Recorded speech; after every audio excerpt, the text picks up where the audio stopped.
Hoje é terça-feira, 10 de maio. Começa agora mais uma edição do Jornal Semanal do Ministério Público do Estado de Mato Grosso. Confira os destaques. Projeto voltado à alienação parental é tema da Semana Jurídica realizada em Sorriso.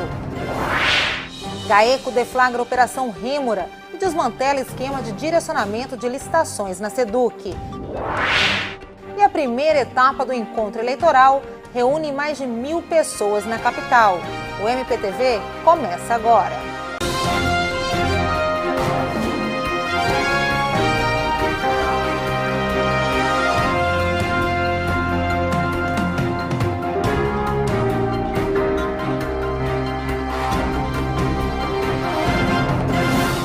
Iniciamos essa edição com a Operação Rêmora, realizada pelo Grupo de Atuação Especial contra o Crime Organizado, GAECO. As investigações trouxeram à tona um esquema de licitações e contratos administrativos de obras públicas, de construção e reforma de escolas da Secretaria de Estado de Educação, que contava com servidores públicos e empresários do ramo da construção civil. Só nos últimos 6 meses, a organização criminosa articulou a fraude de cobrança de propina de 3% sobre um montante de 56 milhões de reais. Ao todo, foram expedidas 39 ordens judiciais, sendo 4 de prisões preventivas, 13 de conduções coercitivas e 22 mandados de busca e apreensão. Durante a operação, os números de prisões aumentaram para 6. 2 dos investigados foram pegos em flagrante durante o cumprimento da busca por posse ilegal de armas de fogo. As investigações iniciadas em setembro do ano passado apontaram que a organização criminosa era formada por 3 servidores da Secretaria de Estado de Educação: Fábio Frigeri, Vander Luiz dos Reis e Moisés Dias da Silva, pelo empresário Giovanni Guizardi, que atuava no recebimento da propina. Ele era o interlocutor das informações privilegiadas obtidas na SEDUC sobre as licitações. Ainda à frente do núcleo de operações estavam os empreiteiros Luiz Fernando da Costa Rondon e Leonardo Guimarães Rodrigues. Ao todo, 23 empresários do ramo da construção civil faziam parte do cartel e participavam do revezamento de pagamento de propina em cima do valor total da obra a ser executada. Essa era a condição imposta pelos cabeças da organização para que os empresários participassem das licitações. Só nos últimos 6 meses, 26 obras foram lançadas, totalizando um montante de 56 milhões de reais. O esquema chegou a ser gravado por um denunciante. Os vídeos mostram o momento em que Giovanni Guizardi recebe o pagamento de propina, além de uma reunião onde foi apresentado aos donos das construtoras as regras do esquema. Todo o trabalho desenvolvido pelo GAECO conta com promotores de justiça, delegados de polícia, policiais militares e civis. E, de acordo com o grupo, a operação vai ter novos desdobramentos, até mesmo para identificar desde quando essa prática criminosa ocorria na SEDUC. Eleições 2016. No dia 2 de outubro deste ano, os 141 municípios mato-grossenses vão eleger seus prefeitos e vice-prefeitos, além dos vereadores que vão integrar as câmaras legislativas municipais. E para esclarecer dúvidas sobre condutas vedadas aos agentes públicos e propaganda eleitoral, o Ministério Público de Mato Grosso, o Tribunal de Contas do Estado, em parceria com o Tribunal Regional Eleitoral e a Ordem dos Advogados do Brasil em Mato Grosso, realizaram o evento Regras para as Eleições 2016 no Hotel Fazenda Mato Grosso, na capital. Mais de 1.000 agentes políticos, entre prefeitos, vereadores, gestores, assessores, advogados, comunicadores e futuros candidatos, participaram do encontro. Os painéis debatidos possibilitaram aos participantes esclarecer dúvidas de eventuais irregularidades no período da campanha eleitoral, o que vai possibilitar reduzir até mesmo as demandas judiciais. Esse ano, os candidatos vão enfrentar novas regras trazidas pela mini-reforma eleitoral de 2015. O objeto das palestras, ele basicamente se resume às questões que são debatidas durante o processo eleitoral, desde a fase da propaganda antecipada, passando pelo registro da candidatura, condutas vedadas, até a proclamação dos eleitos. A gente teve modificações importantes que foram promovidas pela mini-reforma eleitoral do fim do ano passado. Essas mudanças, elas alteraram diversos aspectos do processo eleitoral, regras de propaganda, alteraram o próprio prazo da campanha, alteraram o financiamento da campanha. Então essa eleição vai ser bem diferente das eleições anteriores. A mesa presidida pelo Procurador-Geral de Justiça, Paulo Roberto Jorge do Prado, abordou justamente as principais alterações introduzidas pela lei eleitoral e chamou ainda a atenção dos participantes sobre a crise política nacional. Essa eleição vai ser bem localizada, vai ser nos municípios, onde promotores eleitorais e juízes eleitorais vão conviver com a realidade daquele município nas eleições. Então, está havendo que neste evento um chamamento, onde todos os políticos estarão a par sobre cadastramento, propaganda eleitoral, períodos, o que pode ser feito, o que não pode ser feito. Por quê? Porque o país hoje amanheceu com o Eduardo Cunha afastado. O próprio Eduardo Cunha, que presidiu o recebimento do impeachment, hoje, por força de uma liminar do Supremo Tribunal Federal, atendendo a um pedido do Procurador-Geral da República, afastou o quê? O futuro vice-presidente da República. Então, o que nós queremos mostrar para os políticos? Olha, é preciso agir com seriedade, é preciso acabar com a corrupção, é preciso ter no poder pessoas preparadas e honradas, dignas, para mudar a história da educação, para mudar a história da saúde, para mudar a história da criança e do adolescente do seu município, para mudar a história administrativa do local onde você vive. Então esse encontro busca dar uma visão preventiva e também explicar o que pode ser feito e não pode ser feito. O encontro superou as expectativas e reuniu mais de 1.000 pessoas. O Tribunal de Contas do Estado já prevê a realização de mais 2 eventos este ano com os candidatos, em 18 de agosto, e com os eleitos, em 27 de outubro. Olha, é muito importante, primeiro, a parceria das instituições. Você juntar Tribunal de Contas, Ministério Público, Tribunal Regional Eleitoral, OAB, no sentido de quê? De qualificar os nossos líderes políticos, aqueles que serão candidatos e que serão, lá na frente, gestores, prefeitos, vereadores. Quanto melhor eles estiverem preparados, melhor condições de gestão, melhor qualidade de gestão.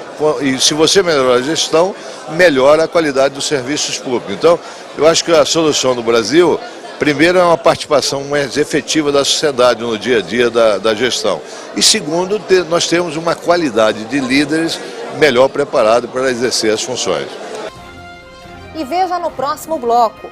Terceira semana de atualização jurídica debate alienação parental em Sorriso e reúne mais de 800 pessoas. Nós voltamos em instantes. Você deve estar se perguntando, em um país tão corrupto, por que dar bola para detalhes tão pequenos da minha vida? Lembre-se, a corrupção existe em vários níveis e em nenhum deles ela é boa.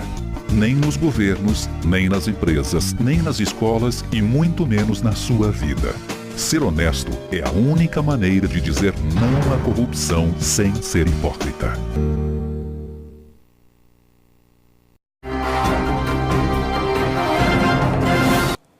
Alienação parental, um problema grave e recorrente no cotidiano, que causa prejuízos significativos a crianças e adolescentes. Em abril deste ano, o plenário do Conselho Nacional do Ministério Público aprovou a proposta de recomendação que dispõe sobre a atuação do Ministério Público Brasileiro no combate à alienação parental. Mas na comarca de Sorriso, região norte de Mato Grosso, iniciativas voltadas à questão eram desenvolvidas antes mesmo da recomendação.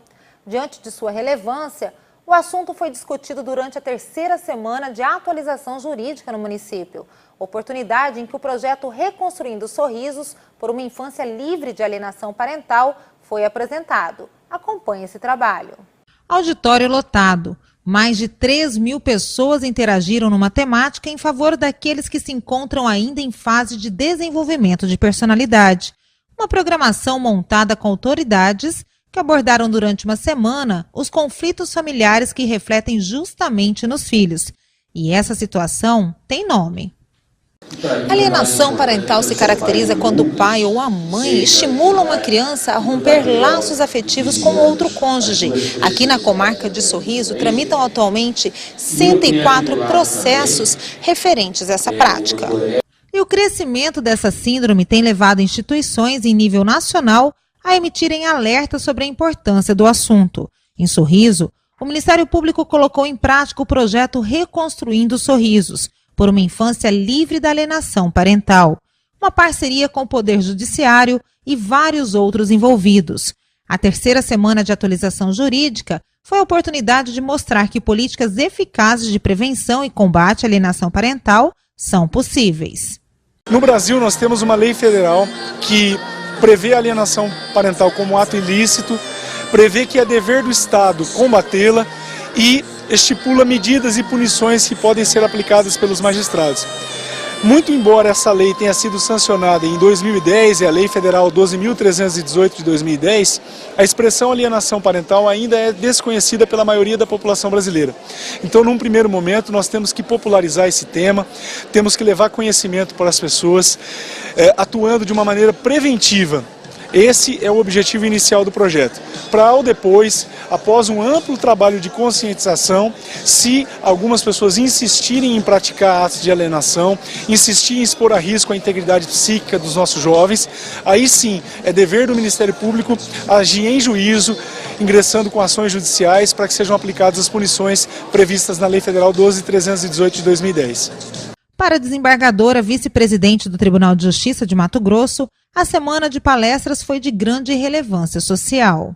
Sorriso é uma cidade que encanta, que tem muita coisa boa para a gente aproveitar, mas também terreno fértil onde semear, sementes de alegria, sementes de consideração com a família, e é isso que nós viemos fazer hoje aqui, dar o pontapé inicial nesse projeto que visa valorizar principalmente a relação pais e filhos, separando a relação do pai e da mãe no aspecto da conjugalidade e reforçando também a parentalidade, que é a relação consanguínea entre pai, mãe, filho e o restante da família.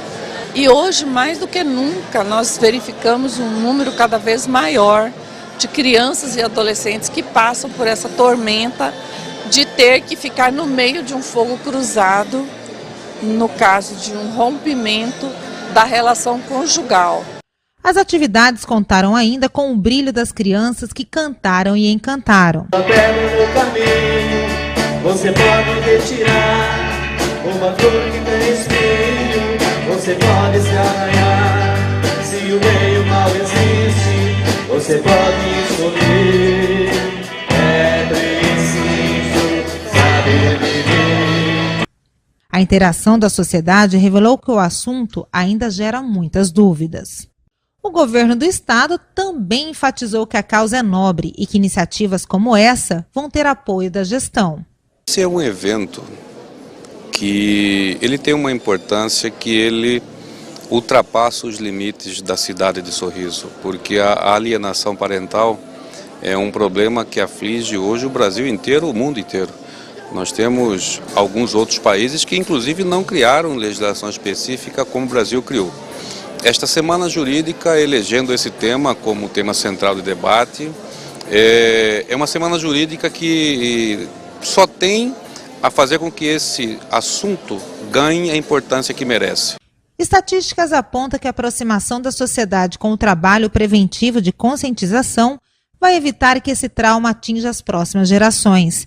E a junção de forças entre o Poder Judiciário e o Ministério Público busca intensificar essas ações. 42 escolas públicas de Sorriso vão receber orientação por meio de palestras. Então fizemos primeiro a mensuração da quantidade de processos. Em seguida, nós definimos de forma estratégica quais atividades de prevenção poderiam vir a ser desempenhadas.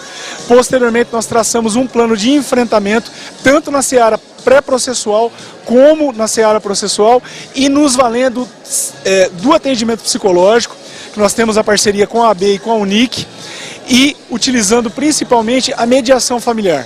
Sensibilização e conscientização. Essas são as etapas importantes que vão dar início ao projeto. Os parceiros não medem esforços para mudar esse cenário. É muito necessário, porque a gente verifica que hoje diversos problemas sociais decorrem dessas duas circunstâncias, que é a definição de guarda e alienação parental. Então, isso é uma parceria, um projeto muito grande, é um projeto conjunto em que a gente vê, pelo menos aqui em Sorriso, a primeira vez, vários setores da operação do direito, né, que não é só o Judiciário, só o Ministério Público, só a OAB, se unindo em prol desse objetivo de reduzir a alienação parental. A luta para reconstruir sorrisos, característica fundamental na vida da criança e adolescente, também está no mundo virtual. O projeto ganhou uma página que traz as informações sobre os trabalhos desenvolvidos no município. O Procurador-Geral de Justiça acompanha essa iniciativa e reconhece o envolvimento de todos. Eu estou sentindo que o Poder Judiciário, a própria Defensoria Pública, a UNIC, a sociedade civil, é uma grande parceira e se aliou nesse projeto que o colega Márcio Florestan teve a felicidade divina de pensá-lo, de escrevê-lo, e eu quero aproveitar esse momento também para parabenizá-lo no ar por essa iniciativa realmente de um ser humano que se preocupa com o próximo, que está preocupado com o futuro dessas crianças e desses adolescentes. E a Corregedoria Geral da Justiça de Mato Grosso realizou o primeiro seminário da Infância e Juventude deste ano em Cuiabá. O evento, destinado aos parceiros que compõem a rede de proteção do Sistema de Garantia de Direitos da Criança e do Adolescente, teve como objetivo reduzir a zero o número de processos de crianças colocadas para adoção. E nós conversamos com o juiz aposentado do Tribunal de Justiça do Rio Grande do Sul, João Batista Costa Saraiva, responsável pela discussão do primeiro painel apresentado no evento. Membros do Ministério Público, magistrados, servidores e demais parceiros puderam discutir durante 2 dias assuntos voltados à proteção do sistema de garantia de direitos da criança e do adolescente. Entre eles, os meios jurídicos com foco na colocação das crianças e dos adolescentes em um ambiente familiar. Já o renomado jurista aposentado do Tribunal de Justiça do Rio Grande do Sul, João Batista Costa Saraiva, falou sobre o devido processo legal na infância e juventude. Esse é um assunto que o país inteiro se mobiliza, seja em relação às crianças vitimizadas, essas que necessitam de acolhimento, vítimas de maus tratos, de violência doméstica, de abuso sexual, sejam os adolescentes, autores de atos infracionais, esse tema relativo à delinquência juvenil, que também inquieta a sociedade brasileira, é um assunto que está na ordem do dia. Estou muito feliz de estar participando desse evento, com a presença, no caso, no Tribunal de Justiça de muitos magistrados e podendo votar aqui a Cuiabá e rever o funcionamento desse sistema de justiça aqui em Cuiabá, a atuação do Ministério Público, também da Procuradoria e seu compromisso com a área da infância e juventude. Com diversas obras lançadas, durante a conversa com a equipe do MPTV, Saraiva falou do último trabalho, Adolescente e Responsabilidade Penal, da Indiferença à Proteção Integral. Essa obra tem a pretensão de, digamos assim, oferecer a seu leitor um panorama da história da construção do direito da criança, a relação entre a criança e a lei no Estado brasileiro. Desde a nossa independência, desde o Código Penal do Império, que fixava a idade penal em 14 anos, em 1830, e que tinha um sistema biopsicológico entre 7 e 14 anos naquela ordem jurídica. E eu apenas faço essa referência porque há pessoas em pleno século XXI que sustentam essas soluções como modernas, e essas são as soluções do Código do Império de 1830. E nesse trabalho, então, a gente busca desenvolver a transição que houve desde então até o momento que atravessamos, até a Lei 12.594, que é conhecida como Lei do SINASE, que, para quem não é da área da infância e juventude, que maneja muitas siglas, significa Sistema Nacional Socioeducativo, e que é uma lei de execução das medidas socioeducativas, é a lei mais moderna que nós temos no país tratando desse tema, e esse trabalho busca, digamos assim, dar um panorama ao trabalhador da área da infância e juventude, não apenas o jurista, deste cenário. Eu acho que é um esforço no sentido de contribuir na busca da compreensão desse lugar da criança e do adolescente como sujeito de direitos. E no portal eletrônico do Ministério Público, as notícias em destaque.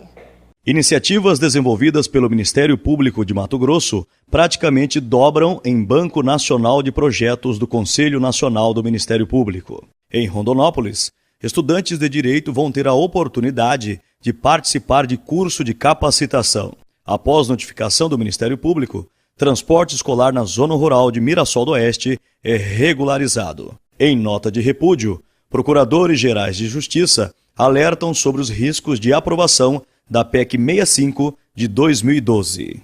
E em Querência, Ministério Público firma ataque com imobiliária que prevê a regularização de loteamentos vendidos a pelo menos 800 famílias. Essas e outras notícias você acompanha no endereço eletrônico mpmt.mp.br. E nós terminamos essa edição com imagens do evento realizado pela Procuradoria-Geral de Justiça em comemoração ao Dia das Mães. Desejo a todos uma excelente semana. Até a próxima!